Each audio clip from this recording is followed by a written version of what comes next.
City Robotics Team nanghawod sa managlahing kategorya sa National Robotics Tournament nga gipahigayon dito sa kaulohan. Sayra nato ang detalye, pinaagi ni ining report.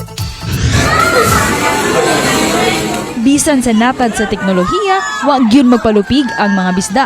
Naangkon sa City of Bogo Science and Arts Academy ang gold medals sa gipahigayong Salle Medical Health Institute Robosports Tournament 2023 dito sa Dasmariñas City, Cavite ni adtong Pebrero 4. Samtang nakuha sa grade 10 students nga sila si Floyd Calvin Verdida ug Genesis Calin Ramos ang gold medal sa 1 kg backspot category, samtang si Kian De Rota ug si Yen Megan City nakadaog usab sa 2 kg backspot category. Pipila usab sa mga tinunan sa CBSAA nakadaog sa basic bot, 3 kg backspot ug sa robo hockey category. Super happy sir kay first of all nasa ako mother dito ni support sa ako dito sa Cavite.